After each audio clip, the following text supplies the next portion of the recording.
اگر تم یہ جاننا چاہتے ہو کہ خدا کے یہاں تمہارا کیا مقام ہے تو یہ دیکھو کہ خدا کی مخلوق تمہیں کیا سمجھتی ہے۔ جس عالم کو دیکھو کہ وہ دنیا سے محبت رکھتا ہے تو دین کے معاملے میں اس پر اعتبار نہ کرو۔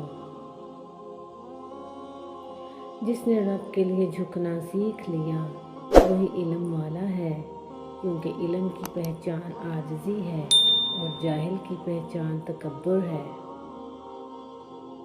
اگر اپنے سر پر عزت کا تاج چاہتے ہو تو اپنے غرور کو پاؤں کے نیچے رکھا کرو۔ جو ریاست مجرموں پر رحم کرتی ہے وہاں کے بے گناہ لوگ بڑی بے رحمی سے مرتے ہیں۔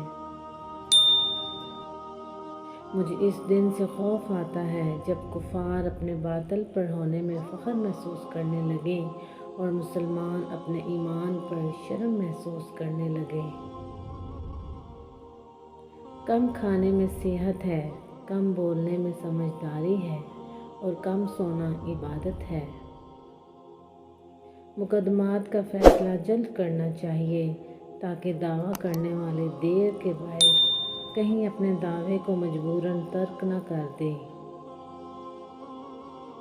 جو شخص راز پوشیدہ رکھتا ہے وہ گویا اپنی سلامتی کو اپنے قبضے میں رکھتا ہے۔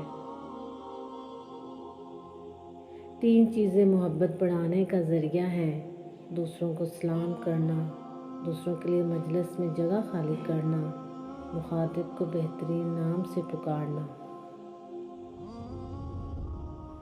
توبہ کرنے والوں کے ساتھ بیٹھا کرو کیونکہ وہ سب سے زیادہ نرم دل ہوتے ہیں۔ جزاک اللہ۔ ویورز، اگر میری ویڈیو پسند آئی ہو تو اس کو لائک اور شیئر ضرور کیجیے گا اور میرے چینل کو سبسکرائب ضرور کیجیے گا۔